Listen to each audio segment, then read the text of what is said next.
We are live. Welcome, welcome, Yes. welcome. Greetings, greetings, greetings. Welcome to Earth School Journey. We are here for another week, our final week on the darkness. So, this is our study hall. Today, we're going to talk about how to go about looking into the dark, into the darkness, and actually give you some ways to do that and some herbs and things that can support you on that journey. But first, my wonderful co-host Uni is here as well. How are you doing today, Uni?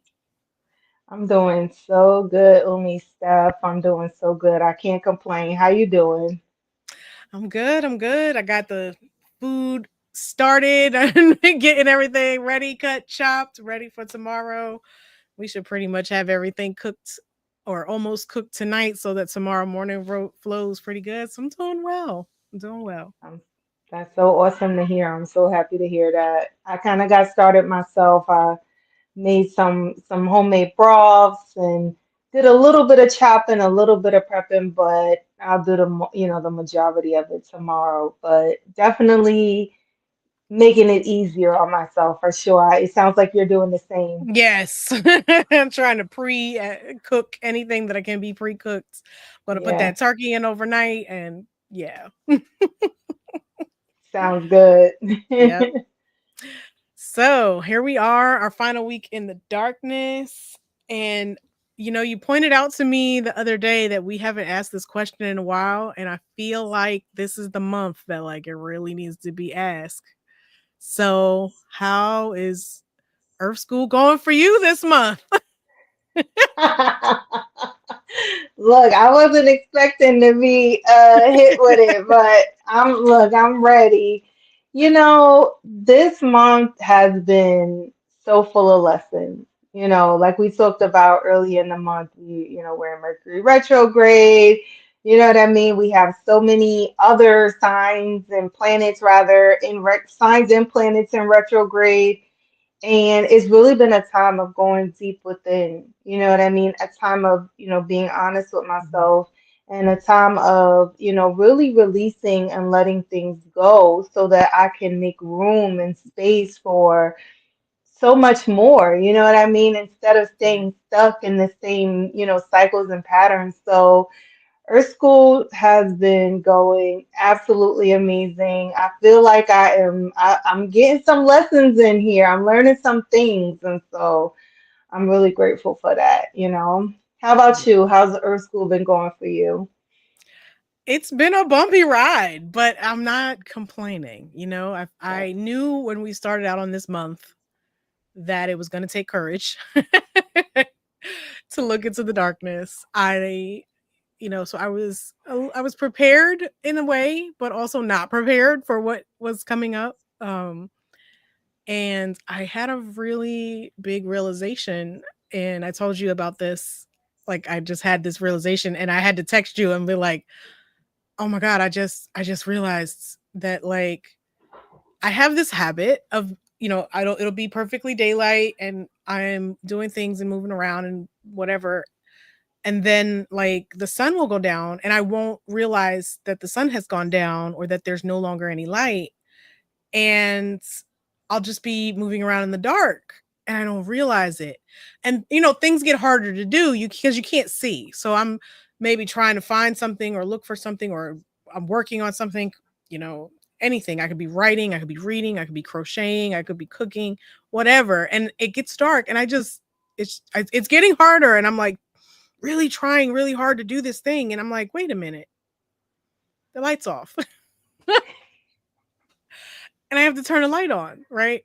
wow. And in that moment of realizing that, because it actually happened to me, I was cooking and it got dark outside and I'm stirring the pot and I'm not realizing, I'm like, why does everything feel so heavy, so hard? So, like, I can't, oh, I can't see. I'm in the dark. The lights are not on. And in that moment, it hit me like, I do this all the time, but not just with visual light.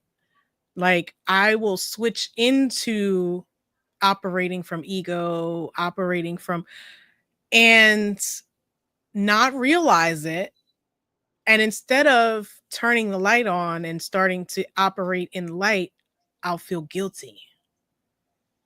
Right. And so I go into that loop of like operating automatically from darkness to, feeling guilty about it and like, oh, I shouldn't have did that. And now, and that's not operating in light, feeling guilty about, doing something that in a way maybe you didn't want to. Right.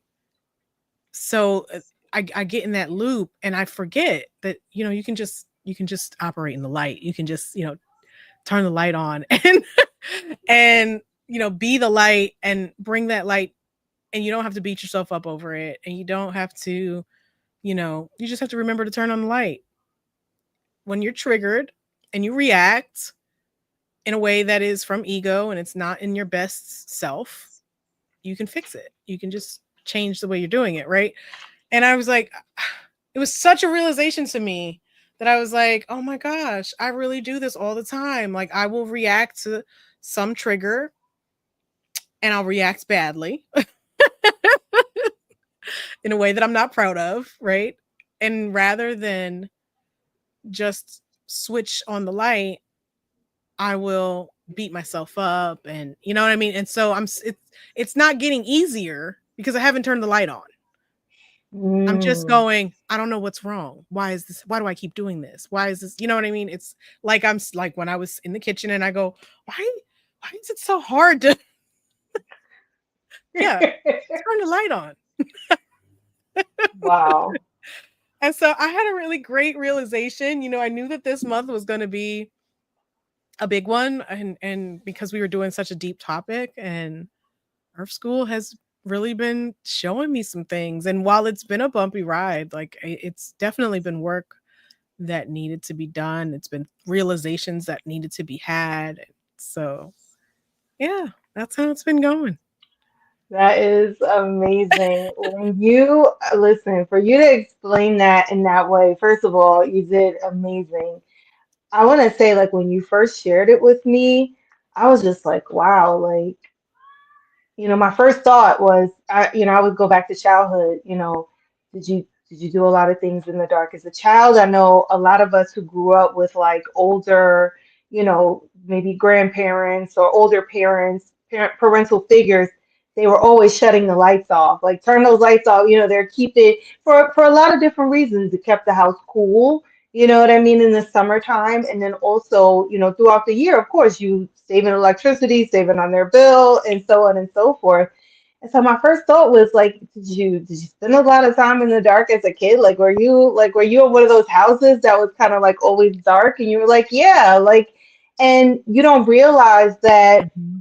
you kind of adapted to that, based on the way you were raised, but you want to see in the dark. Like you don't want to be fumbling in the dark. You don't want to be not being able to see everything around you. Whereas, some of our elders, they didn't realize how maybe saving on the light bill was like hurting your eyesight. Maybe it was, you know what Right. I mean? Like those Right. sorts of things.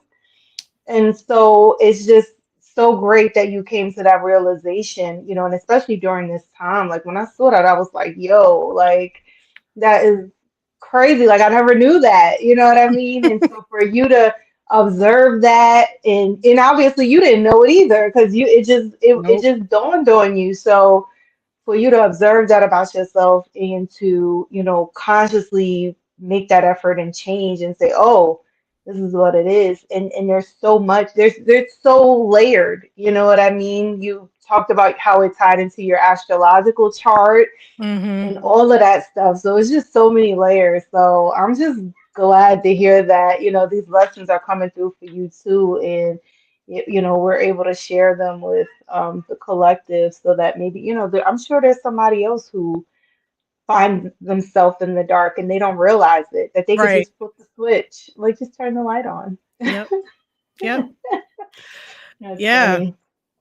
Yeah. It was definitely a moment like, oh my God, this is why I had to like text you right away. I was like, oh my gosh, we've been talking about I'm like texting a mile Yeah. a minute. But so that said, we've both been really doing a lot of work this month. It's like I said before, we're doing this work with you, and we don't really have a choice. If we're going to put it out there, Right. Like we're going to have to do the work. It's going to come to us because we are tuned in and tapped into spirit, and we're seeking to grow, and everything we present, it shows up in our own lives. Big time. Which, when we tell you what next month is, you'll understand why why we chose that. we've had enough Right. we've had enough hard. Seriously. So let's get into the study hall. Like I said, we're going to try to give you some tools and some techniques and things that you could do to kind of look into the dark. And we've done a few of them, and we're going to probably reiterate some of them, like the journaling. Definitely. As a matter of fact, let's start there, because I think journaling, when you're working on anything to do with darkness or shadow, shadow work, when you're looking to uncover things that are unconscious, I feel like journaling in a meditative kind of way of like really looking at the prompt, whatever the prompt is, and meditating on it and allowing yourself to just let it flow is really a great tool to unlock some things. Because I know I've definitely unconsciously and not intentionally, before I really started to do this with intention, would write, and then things would come out, and then I would look at it and I would go, oh, you know. So, but doing that with intention, I think is a really, really great place to start with looking into your darkness, looking into the darkness. And we had a few questions at the beginning of the month when we did our homeroom check-in that I want to look at again. Maybe I won't go over all of them because I don't want to take up too much time. But I feel like there were two of them that really stood out to me. And the what truth in me feels dangerous to admit, and what might happen if I spoke it softly to myself first.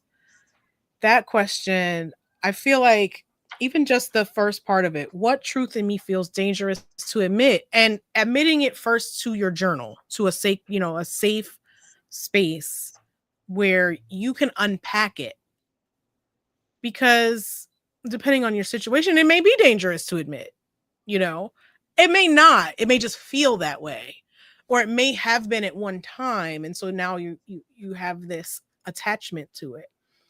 Um and so I feel that that's just starting there and saying, spirit, show me, what is it that I'm afraid to admit, what feels dangerous to admit, because maybe you're hiding it even from you know, which is why I think intentionally sitting down and seeking the assistance of the divine to answer the questions is really a good way to get started with shadow work, or consciousness journey, as we're consciousness adventures, as we're calling them now, which I love. I love that terminology.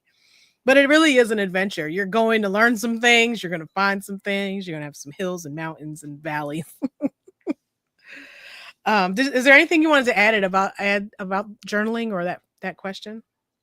No, I agree with you 100%. I just want to say that the benefits far outweigh anything that you could imagine. Like a lot of people are like, I'm not into journaling, I'm not into, automatic writing, I'm not into those sorts of things. And I think that it could be a little bit of resistance there for some Hmm. reason. Maybe you had some things that around writing that from your childhood that make you not want to write, that may even for yourself where no one else is going to see it, your grammar doesn't matter, your handwriting doesn't matter, just you could burn it when you're done or tear it to pieces. But understanding that it is going to benefit you more than you could ever really imagine, it's so freeing to get that stuff out of you and to use your hand and your fingers. And you know what I mean? It is a ritual in and of Hmm. itself, or a ceremony in and of itself, just writing. So,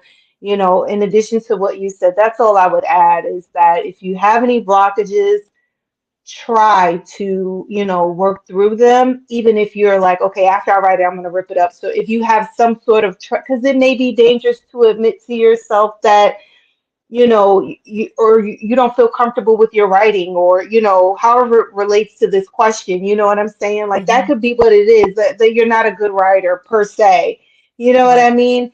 And that's okay. You don't have to be a good writer to journal. The whole point is to get it out so that you can release it, and in some instances read it and understand it back. But if you just need to get it out, do that.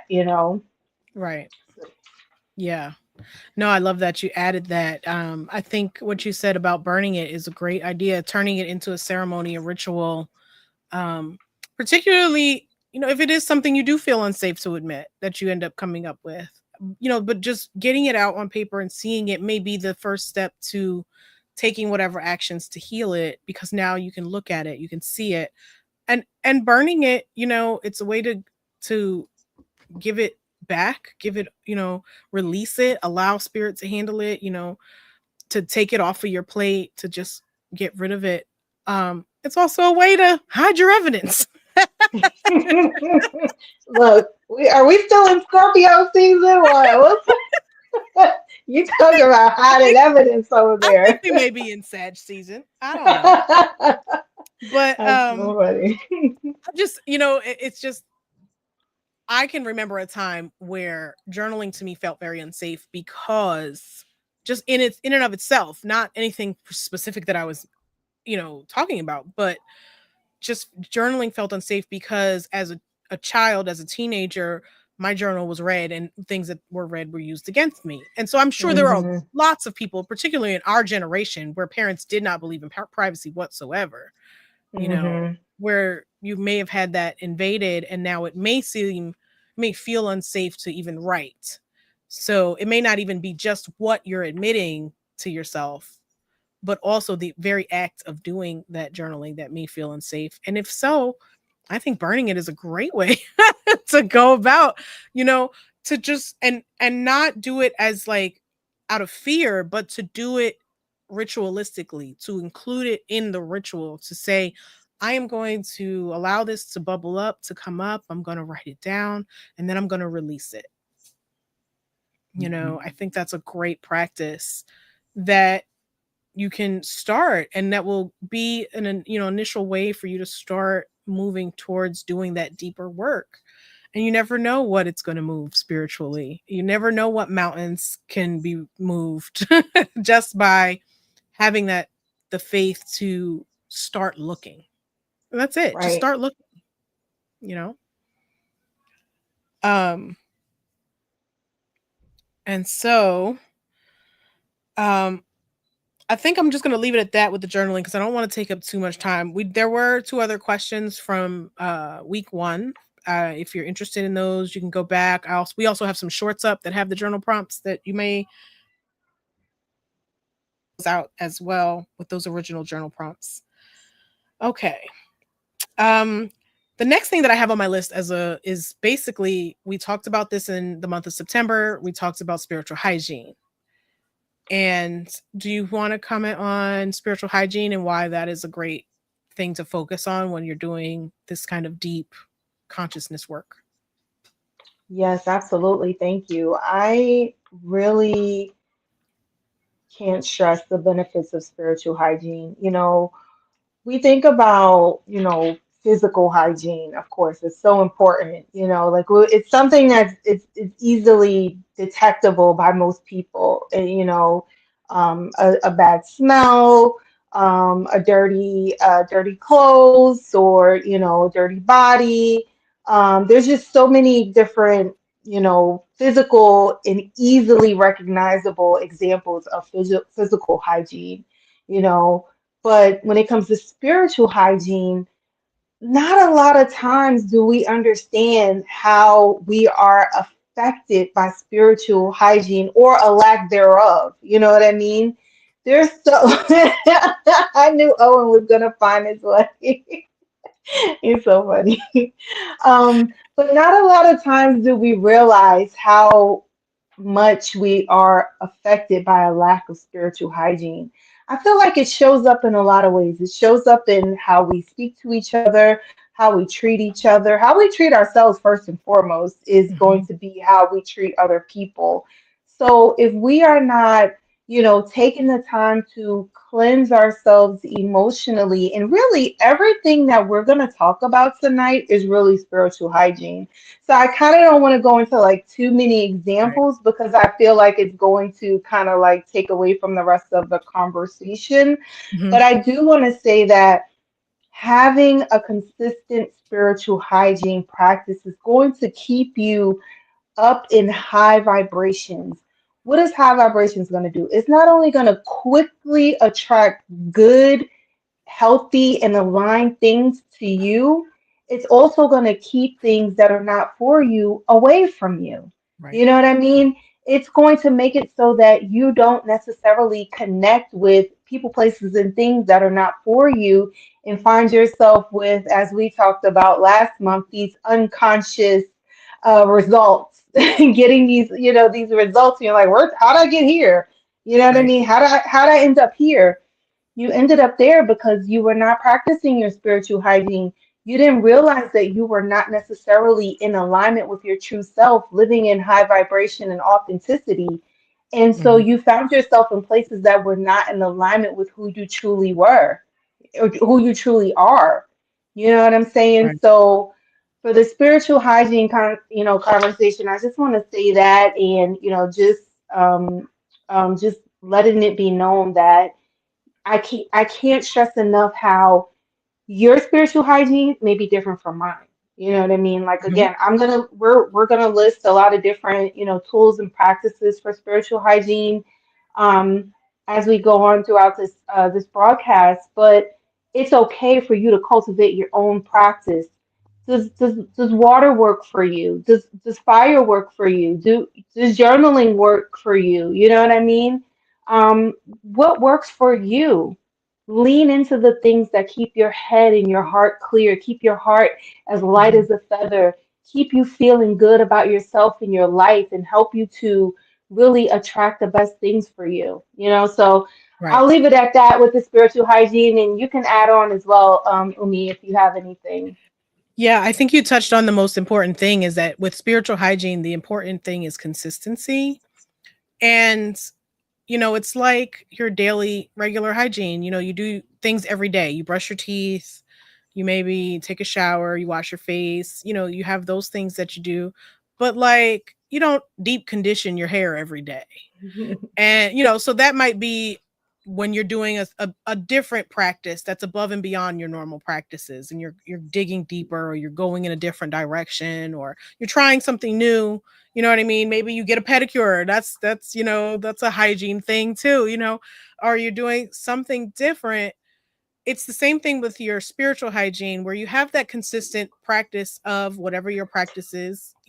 Prayer is a big one for me. I pray every day. I try to have some kind of stillness every single day.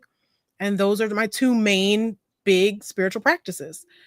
And, you know, but I do journal, not regularly, but I do journal, from time to time. I um work with my crystals from time to time. I work with herbs pretty regularly too. That's part of my regular spiritual practice as well. But you have certain things that you do on a consistent everyday basis. And then some of these things that we're giving you, maybe things that you do on a monthly basis. Moon rituals and things like that are things you do on a monthly basis. Burning things, you're not going to burn stuff every day. You might want to do that once a month, or once a week, or once a quarter, whatever is your thing. Having consistency with something, some practice that daily connects you is really what we're talking about here, you know. Okay, so given that, one of the big things that we have, and I'm gonna let you talk about this because um I could talk about nature all day, but you talk about it a lot, about how important it is to get out in nature. Yes. Oh man. Oh man. Over the last few years, I have really gotten so much more deeply in touch with nature than I ever was. I remember being a kid and I didn't want to go outside. I felt safer in my room with my books. So I would stay in my room a lot and read books. My dad would have to like force me to go outside, and so I take my book on the porch and read from there. Um, so I didn't really get into nature until over the last few years. And it started by, I'm going to be honest, being on Clubhouse. A gentleman named Armani, I'll never forget him. He was always talking about going out into nature and the things he would see and how good he felt. And I heard him say it over and over and over again. And so one morning I got up and I was like, you know what? I'm gonna go to the park and watch the sunrise. And it was like maybe 6:30 or 7 a.m. in the morning. I went and saw that sunrise, and let me tell you, I've been going to the park almost every day since then. You know what I mean? It started there. And then I started, then I would, walk around the park. I would observe the trees. I would observe the birds and the different, animals and things in the park. And then I started to like take my shoes off and walk in the grass. And some days, even if it was raining, if it had rained, I would walk in the wet grass. I would do what is kind of called grounding. You know what I mean? When you do it on dry grass, it's very beneficial. You're connecting to the earth, connecting to the soil, the grass, the sun, everything really. When you do it in the rain, there are, I want to say it's like an electromagnetism that's in the rain when it connects with the ground. And so I started, grounding in that way and, just really, really taking it in.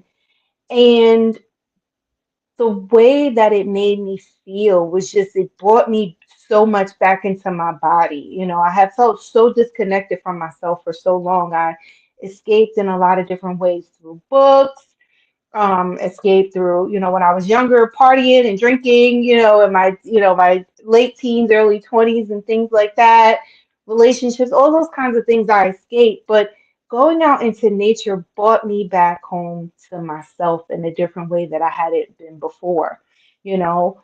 Um, I started to just see different things. And I think that when it comes to nature, one of the things I really want people to understand is that we are natural beings, right? So we're a part of nature. For us to not be out in nature, for us to not observe nature, for us to not have any idea about the leaves changing, to know, that a chipmunk and a squirrel are in the same family, but the chipmunk, does this and the squirrel does that, to observe deers and other different animals and birds, the different types. It is not natural for us to have no connection to those things, to Right. understand their cycles, their behavior. That is not natural. Us being Yeah. in the house, stuck, on our phones and on our televisions and things like that, our devices, this is unnatural. Mhm. Thankfully, we have the internet. Yes, we can connect better, we can share more. There's so many different tools. We are learning a lot, but we are supposed to be out in nature. We're supposed to understand the cycles of nature. Helps us to better understand our own cycles. And so I'll just leave it with that and just say that, if nothing else, connecting with nature is going to really bring you back home to your true self. It's going to help you Mhm. get more connected deeply with yourself. And I think that more people should get outside. Yeah.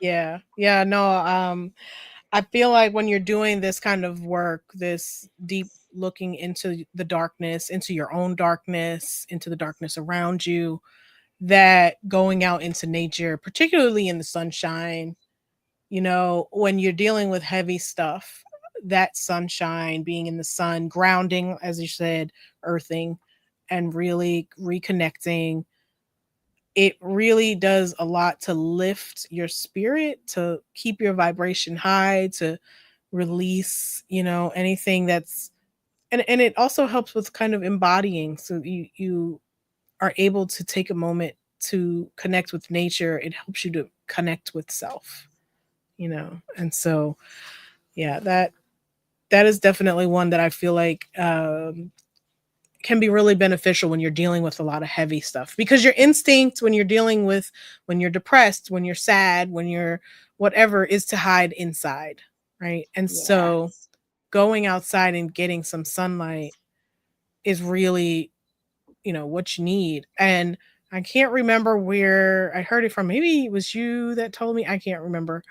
I think it was you that said that you had heard something about um everybody should go outside at least once a day and get some sunlight because the way they torture prisoners is by depriving them of light. So when you do that to yourself, you're just torturing yourself. By Oh wow. maybe it wasn't you, but I know I heard this No, somewhere or I I was read it about to somewhere, say, yeah, no, not you me. know. Well, yeah, don't torture yourself. Go outside, get some light, like allow yourself to take in the sun rays and breathe fresh air and connect with the earth and all of those things together. You know, you have the sun, that's that fire element, you have the earth element, you have the air, the wind element, you know, it may be damp or, you know, whatever that may be dew on the grass. You get everything and it's just such a balancing experience to be out in nature. And you can feel very off kilter when you're doing this kind of deep work, Hmm. particularly when you unearth something that you've been afraid to admit to yourself, you know, that you felt was dangerous. Right. you know. Um so let's move on to the next thing. We I think present moment, that's something that you can really do in nature is you know, helps you to stay in the present moment. At least for me, I probably do my best meditation and staying in the present moment when I'm outside because it gives you so many different things to listen to feel, to see, to smell, and then that kind of reconnects you to the present moment. You know, I've talked about some other practices like witness consciousness, and you know, where you kind of pull yourself away from yourself and witness what's happening with yourself in that moment. But I feel like the nature aspect really helps. You know, when you're, it can be hard to do the disconnect and asking yourself, like from witness consciousness, looking at yourself, what is Stephanie, you know, what is Omi Steph experiencing right now? You know, how is she feeling? What is she, can you have compassion? You know, like that's a little harder to do if you're really having a lot of emotion around whatever it is coming up. But standing outside, feet in the grass, breathing, feeling the air in your breath, hearing, you know, the birds, the wind, the sounds, you know, whatever.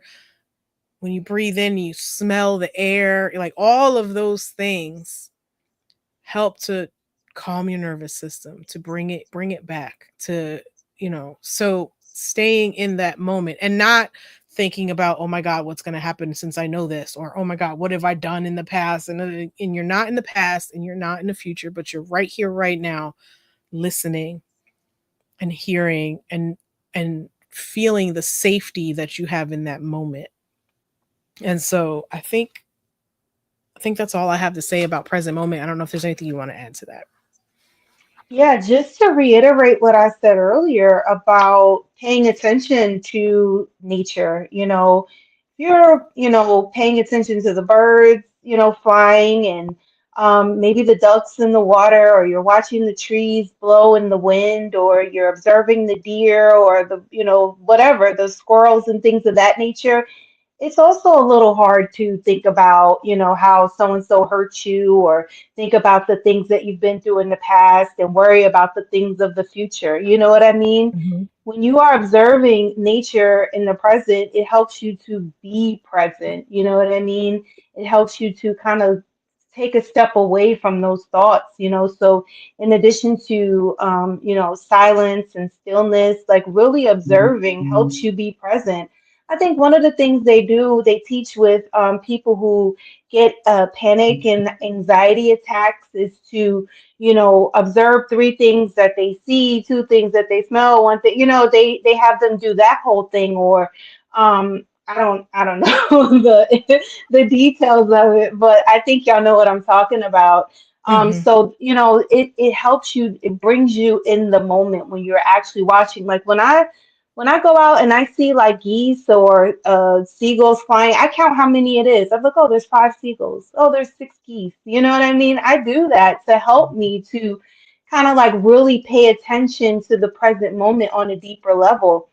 I was walking by a river the other day, and at first I counted the geese in the water. There were nine, and then I turned a corner. There were like 11 more, and I was like, "Oh snap! There's 20 of the." You know what I mean? So it really pulled me out of, because I can be very stuck in rumination a lot, thinking about the past, but it really helps me to be present. So I would say, really observe what you're seeing, count, how many deer you see, and so on and so forth. It really helps you to be present.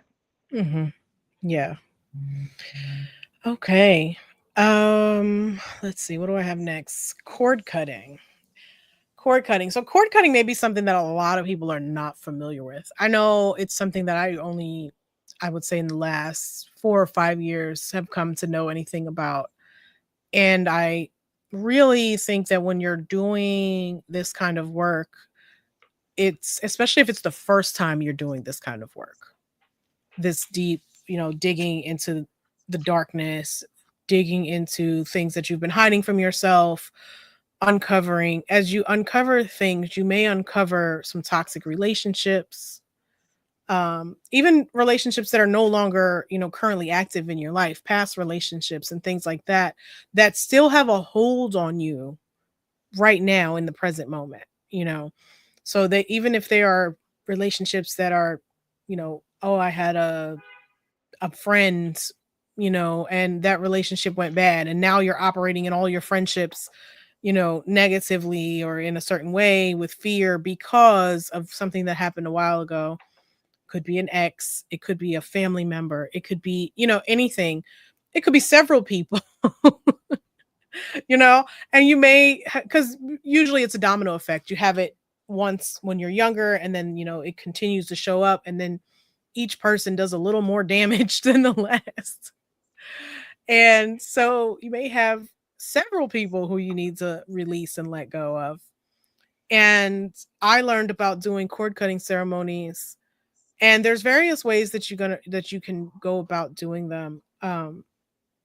But I just wanted to more talk about the importance of that and encourage people to look into that and what that entails. Um, but there's so many different ways that you can do it, and honestly, the way that I do it, and I don't know if you have a different practice, and I'd love for you to share, but is to just visualize, you know, the cord, like a silver cord that is connecting you to this person, to this entity, to whatever, and physically go through like the cutting of that cord, and visualizing the cutting of that cord and allowing it and releasing it and letting it go, and saying a prayer or something like that in order to sever that tie. You no longer have a hold over me. I release you. I allow you to go. I forgive you. That is, I think it definitely partners very well with like a forgiveness practice. And remembering that forgiveness is not for the other person, it's for yourself. It's to release you from the hold that that person has over you, because what's the saying, being angry or holding a grudge is like pouring take eating poison, drinking poison and hoping it kills the other person, but it doesn't. Yeah, something like that. We're really bad at remembering. I'm We so are bad. We're so bad at this, right? the Oh, antidotes strange. and stuff. Yeah, no Yeah, idea yeah, what the yeah. saying is. I But know they of know it. what we mean. But they Right. know what we mean, though. Y'all know what we mean. Y'all know what we talking about. That's exactly what we mean. Is there anything you'd like to add about cord cutting? Have you ever done a cord cutting?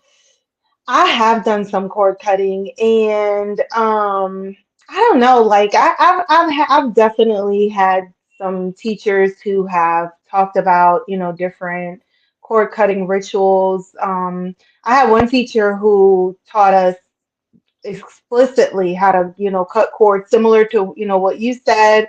Kind of severing ties. I've heard about it from because there's kind of like a knot between you and that person. So kind of releasing the knot, you know what I Mhm. mean?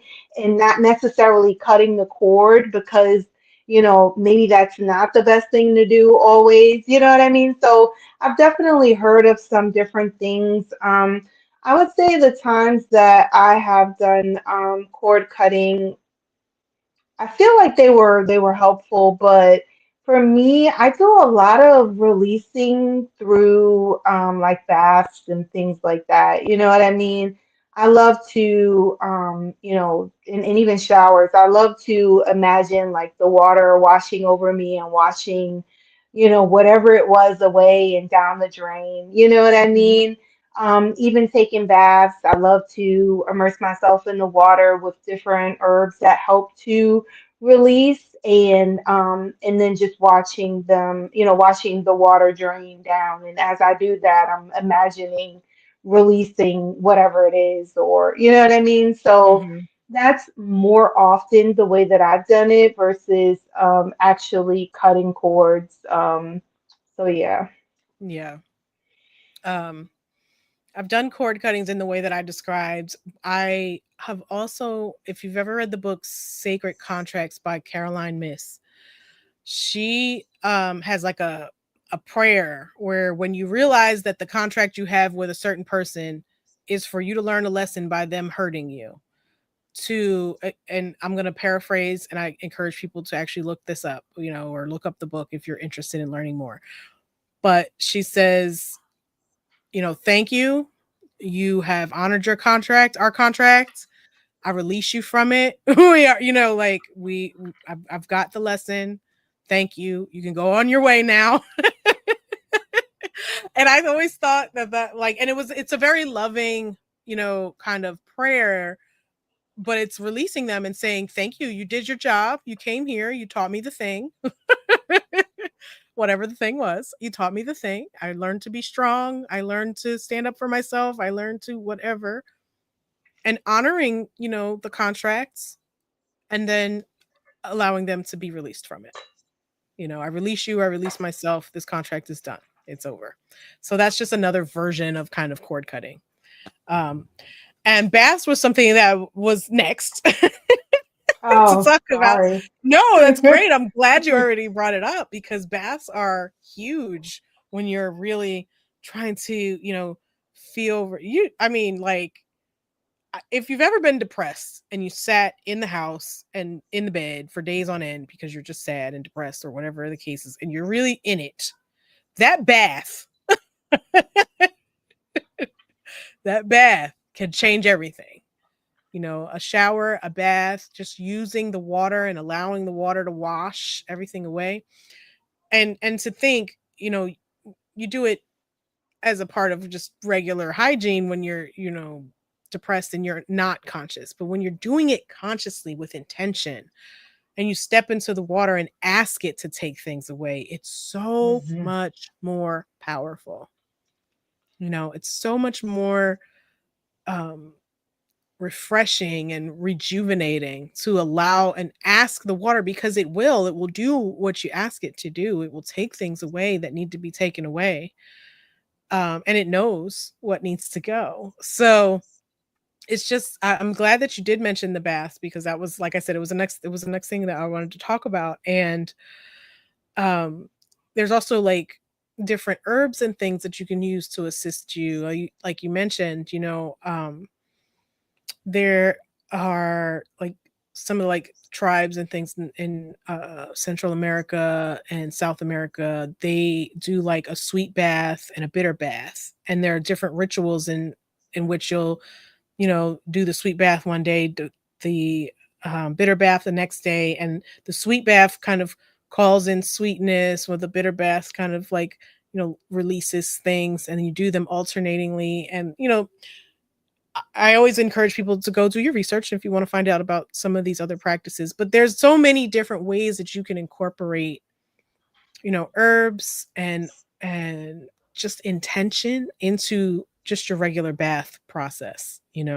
Lighting a candle, dropping in some essential oils, putting in some bath salts. And those things are not things that we just do for beauty.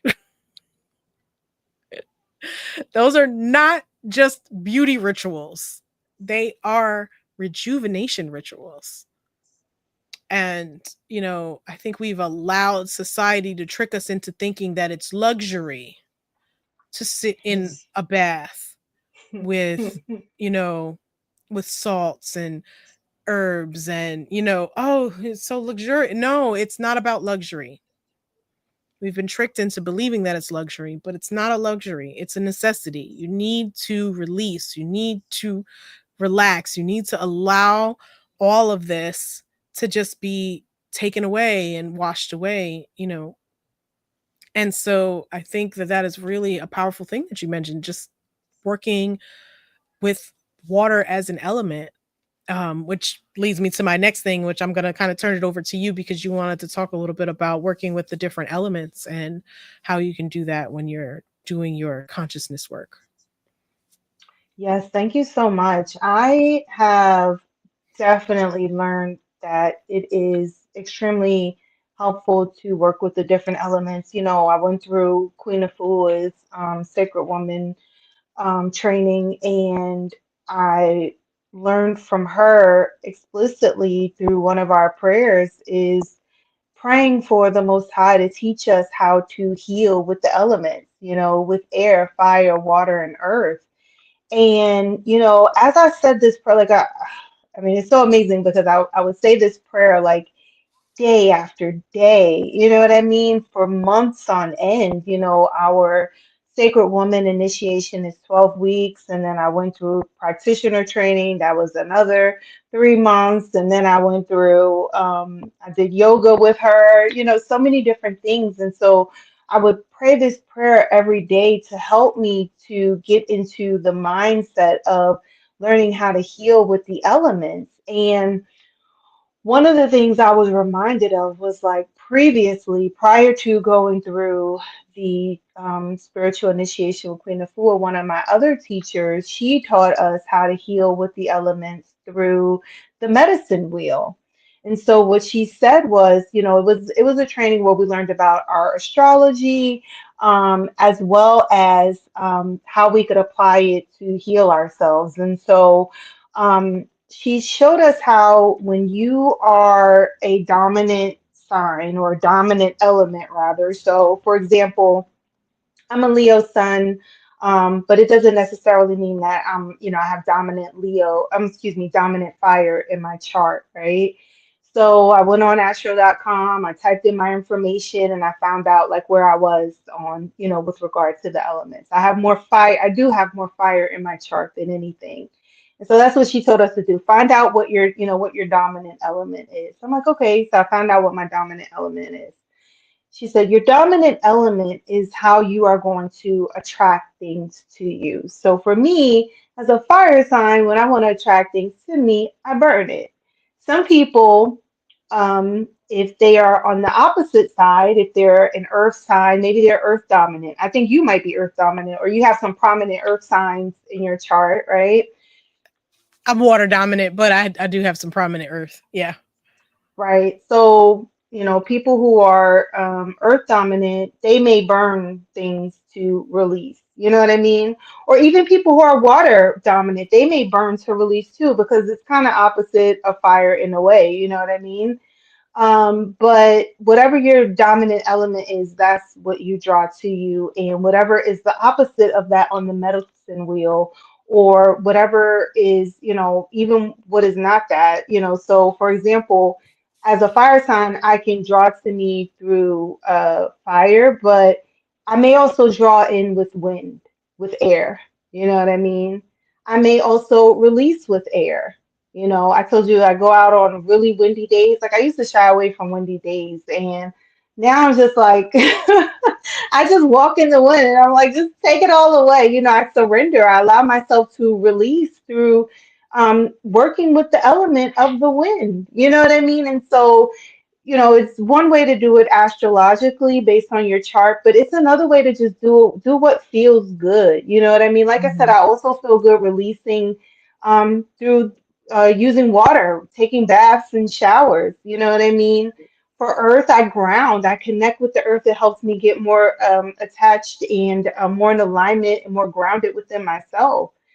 So I think that when we're doing this work, it is just really important to understand again that we are natural beings. It is unnatural for us to not be connected with the natural elements of life. You know what Mm, I mean? It's just not natural for us to do that. And there's so many ways that we can do this deep work to help us to heal, as we are transcending, this dark season and as we go through, darkness in our life, mhm, um, it's just, I don't know, it's just so amazing to think about. So I feel like a lot of people don't even think about it in this way. Like their minds haven't been exposed to this information, they don't even think about that, mhm, but when we say when people sing happy birthday to us, right? We have candles lit.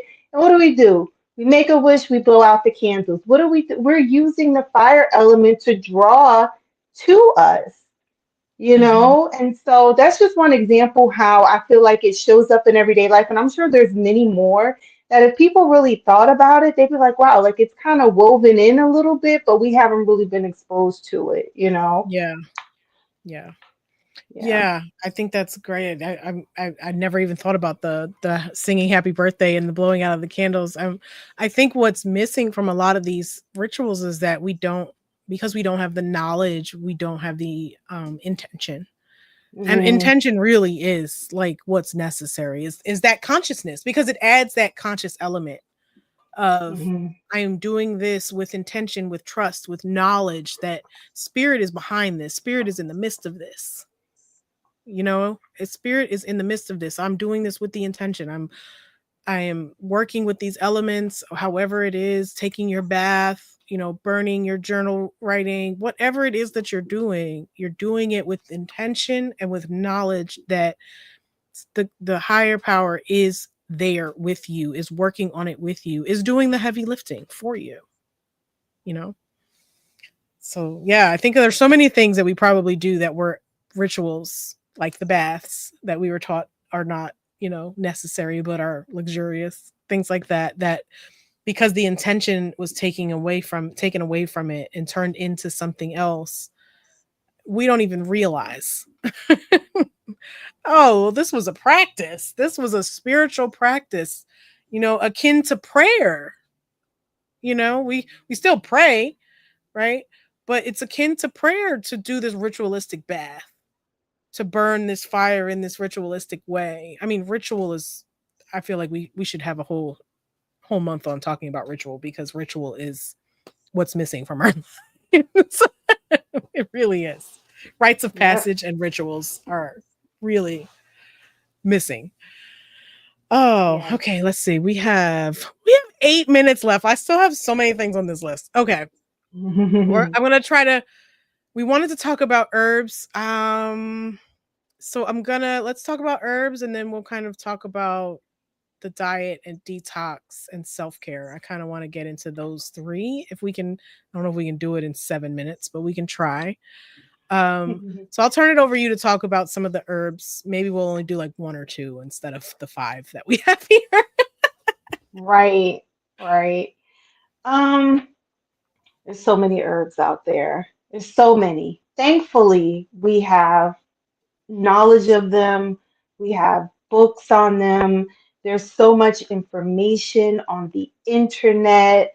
Our sister Finesse was here a few weeks ago, and she was teaching us about how when we work with the herbs, they give us life, they speak to us, they share information with us. We are the herbs. The herbs are us. You know what I mean? We are connected with the herbs and they bring different things alive with us when we set those intentions. And so I wasn't sure which herb I wanted to talk about today, but I feel like lavender is really calling to me. I don't know if it was one of the ones we initially talked about on our list, but I just have to say, like, lavender was calling me today. It was like, speak about me. And so really quickly, I want to say that lavender helps us to rest on a deep level so that we can feel what is hidden so that Mhm. we can uncover what is hidden. So that I feel like when I take lavender, and especially if I'm able to like drink strong cups of lavender and like rest, like I don't have to go anywhere, I don't have to do anything. Lavender speaks to me in a way that it's like I'm doing that quote unquote shadow work. I'm going Mhm. on that, that unconscious journey and adventure. It's taking me to a different place. It's giving me, it's speaking to me and asking me, you know what I mean, to to it's, I don't know, it's just, it's speechless. Like you have to Yeah. almost experience it yourself, because it is definitely going to give you the ability to rest so that you can think clearly and feel clearly and see things that are usually hidden to you. So I really wanted to talk about lavender, and so I'm just going to say that quickly and leave it there. Okay. Thank Yes, there you. are definitely so many more. I'm partial to Tulsi, holy basil. That's one that really works for me because it's an adaptogen. It really helps your body adapt to stress. And there's so many. I would suggest actually looking around you, like going outside and seeing what's growing around you, because usually the plant that you need is around you somewhere. And it doesn't mean that you necessarily need to make a tea out of it. You may Hmm. want to smudge with it, which was something else we wanted to talk about, was smudging with things. It doesn't have to be white sage, y'all. Like white sage is not the only smudge. Okay. Hmm. Rosemary is a great smudge. Cedar is a great smudge. There are things that are, abundant that we can cultivate in order to smudge with. But there's so many herbs, so definitely look around you, do some research. I hate that we're rushing through this particular part because we both love herbs. um Detoxing and your diet. So those are kind of two things that are related but not exactly the same thing. I think detoxing is really important when you're doing deep work so that you're getting things out of the body. You know, things that are stored in your body, you're, when you detox, you're getting it out, you're moving things out. I mean, you could do that with movement and exercise and things like that, but um eating clean and like detoxing and allowing things to pass through your body and release from your body, or it's very important, especially when you're doing spiritual work, like looking at darkness, and or if you're moving it through any kind of like dark night of the soul, or however you want to, all those cliche terms, things that we talk about, shadow work, all of that stuff. When you're doing any kind of deep consciousness work, deep consciousness journeying, detoxing is a great way to get things out of your physical body, because emotions get stored up, and they really get stored up in the gut. And so doing a detox to release that, I think, is a really great practice to have when you're doing this kind of work.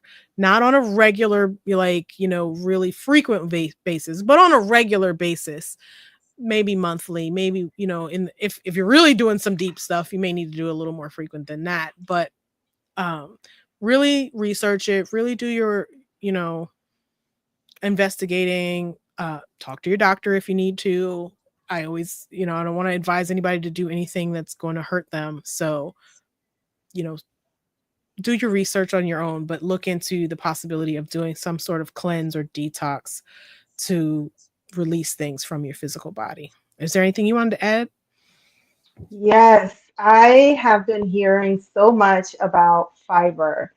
I saw someone on social media say that fiber needs to have the PR team that protein has, because we are missing fiber. And I was like, oh my God, yes, that's so true. And I wanted to bring it up here and, just make note, like I didn't make that up. It's something that I've definitely heard as I've studied about, just living a more healthier lifestyle and making sure that I am staying in my wellness on a daily basis, doing my spiritual hygiene, my physical hygiene. But on a personal level, what I realized about when I'm having I don't want to say a high fiber diet, but a good fiber diet where I know that I am regular, you know what I mean? I am catching everything. I am present. I'm in the flow. I'm in alignment. my mind is sharp. I'm not thinking about something that happened yesterday and being like, damn, like I missed an opportunity, or I could have said this, or you know what I mean? Sometimes when you are not regular, you don't realize the gut is so powerful. If you Mhm. don't have things flowing through your gut, you are missing out on a lot of things. You understand me? You are missing a lot of things if you are not regular, if your gut is not clear, if you are not going to the bathroom 3 times a day as you're eating 3 times a day. You are missing out on a lot of things because you're not in the present moment, okay?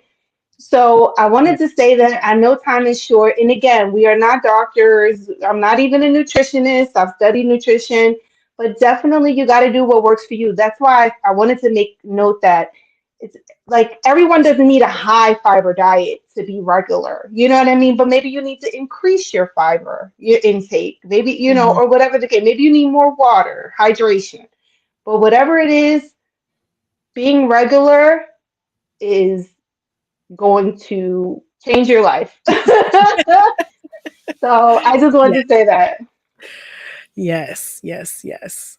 Okay. So yes, we are so low on time. The Yeah. last thing I would like to talk about, and we can just really talk about it briefly, is self-care and rest, because I think it's really important, which is why I want to make sure we mention it.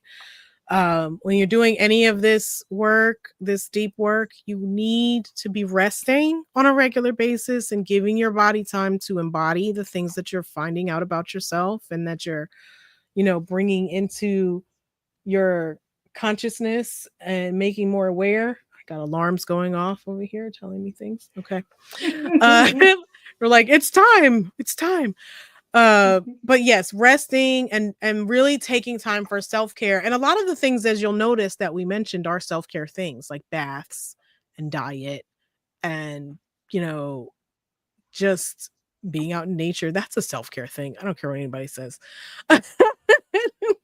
But these working with herbs and any of that, it is self-care because spiritual hygiene is self-care, right? But making sure that you're taking care of you. You're eating, you're sleeping, you're doing, whatever practices that you need to do to keep yourself grounded, to keep yourself centered, and taking care of yourself first. Is there anything you want to add to that? I just want to stress take care of yourself first. I really want to stress that.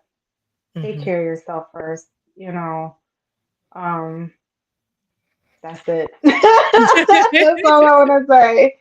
Take care of yourself, please. Yeah. Okay. Yeah. So I think we're gonna end it there because we are over our hour. It's a 7:03 right now. I do want to give a shout out to the people in the comments. I'm trying to see who's here, and I'm sorry, y'all. You're kind of far away from me, and I can't really see too well. But thank you, thank you, thank you for the commenters and for everybody who's watching right now. We really appreciate you all. Check us out next month. Next month is going to be a great month. We are talking about unconditional love. Remember what I said earlier about we really wanted to pull some things in? And I could use a healthy dose of loving. Okay. Look, I'm gonna mind my business, but I have some thoughts on that. But I'm gonna mind my business. All I'm gonna say is your wife is in the chat. She look. That's all I'm gonna say. I'm not. Look, That's it. my baby showers me with love. Yes, she does. But Exactly. she is not the only person or place with, from which I'd like to get love. I know. I know. I just had to have my sis back real quick. I But know, yeah, I I know. know, I I know. know, I know. That's my baby. She know I love her. But yes, so next month we're going to talk about unconditional love. We're not just talking about romantic love. I have that down True. pat. I'm good. Got you. Say that then. Say that then.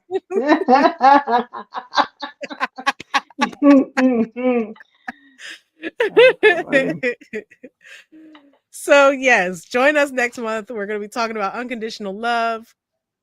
and we haven't really dived, deep into it yet to to talk about, to really have it outlined as to what topics we're going to get into. You know how we go. We just kind of flow with it. Sometimes we allow it to just be. But join us as we take a journey into unconditional love and what it means to be loved conditionally, and what it means to love others unconditionally and to love yourself unconditionally. So, all right, I think we're going to wrap it up there. I just want to say thank you to everybody. We love you. We appreciate you. Like, subscribe, share. Really, um, let's get those subscriptions up. We really could use some more subscribers. We've seen more and more coming on, and we really appreciate everybody who's subscribing. Uni, anything as we say goodbye? Just thank you all so much. Thank y'all for joining. Thank y'all for watching. Thank you for just being on this journey, doing your spiritual hygiene, staying in high vibration, and doing this work to lift the frequency of the planet. You know, so much Yes. going on, and each of us doing our individual work will help collectively to, really see a better world around us. So thank y'all so much for joining. Yes. Thank you all. Love, light, and many blessings. Till next time. Peace. Peace.